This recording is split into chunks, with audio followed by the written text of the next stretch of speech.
Powerhouse, presented by Alliant Energy. Alliant Energy, we're on for you. Ceiling fans not only add style to your home, but they provide comfort as well, not to mention drastically cutting down on your energy bills. Joining us today is Mark Hansen from the RJ Center. And Mark, let's cut right to the chase. And how much can a ceiling fan save on our energy bills? Well, believe it or not, Pete, a ceiling fan can save you up to as much as 40% in the summer and about 10% in the winter. Explain how that happens. Okay, well, in the summer, with the ceiling fan set in a counterclockwise direction, which would be with the leading edge of the fan, the blade pointing upward, and the fan going that direction, it's pushing air downward. And in the Midwest, we've all been familiar with wind chill, and that's really what it's creating on our skin, some wind chill. So you feel cooler than what the air temperature is. So in the summer, you can set your thermostat higher. With the fan running, you feel cooler than what it really is. And in the winter, somewhat the opposite. With the fan going the other direction, it's pushing air upward. Our heating system, that hot air tends to stack near the ceiling. And by pushing air upward, it forces it out and down closer to where the level of where we're living. Okay, and I love that explanation. Let's just hit it again one time because I liked how you explained it, because counterclockwise, clockwise. Yeah. So again, when you look at the blade, right? Right. The leading edge in the summer should be the blade portion that's up higher, because when it turns like this, then it's pushing air downward. And in the winter, it's the lower edge of the blade should be the leading edge, pushing air up. That's great. I like that explanation.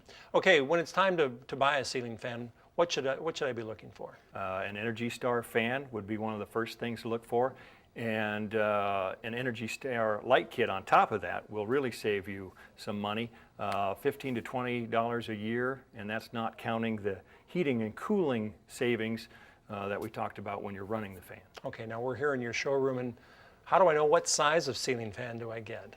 Well, you want to fit it to the room. If we say take a 10 by 10 room, typically a 42, 44 inch ceiling fan is what we would use. 10 by 12, we would use a 52-inch fan.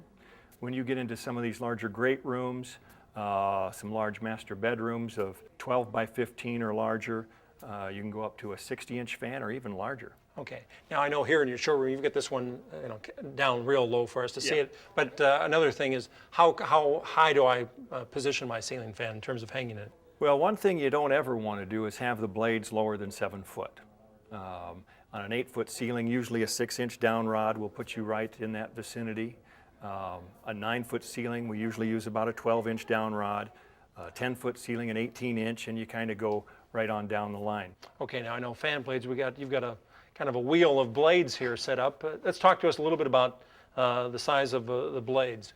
Well, when we talk about, say, a 52-inch blade, we're talking about its entire span. And the blade span is an important function of how much air a blade is going to move, or a fan is going to move. The other important thing is blade pitch. Anything pitched less than 12 degrees isn't going to move much air. The other thing to think about is the blade quality.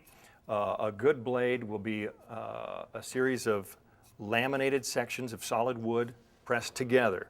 A solid piece of wood you don't actually want because that will warp easily. So these are laminated sections of real wood glued together, and that makes for a high quality blade. Okay, let's talk a little bit about, in terms of the motors and the mounting, talk a little bit about that in terms of selecting a ceiling fan.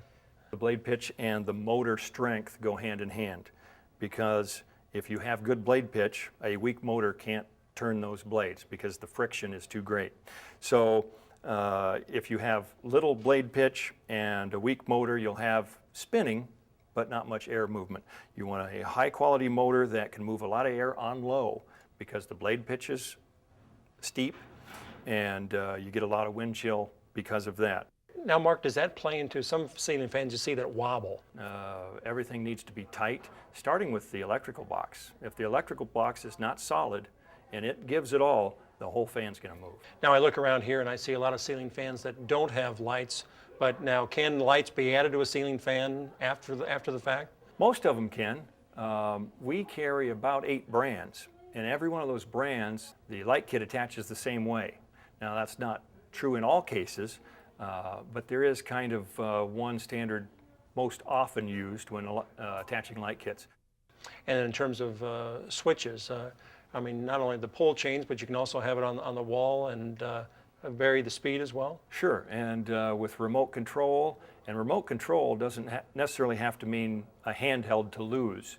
Remote control can actually be in the wall with reverse, all your speeds, and control your light all right there at the wall, which is nice. All right. Well, you've certainly given us a lot of things to think about in terms of our ceiling fans. It's easy to find a fan that'll spin for you. The best ceiling fans are one that on low will make you feel comfortable. Well, Mark, a lot of great information as we look for ceiling fans to add again to help us save energy. And it's not just how it looks, but we got to take all those things into consideration, don't we?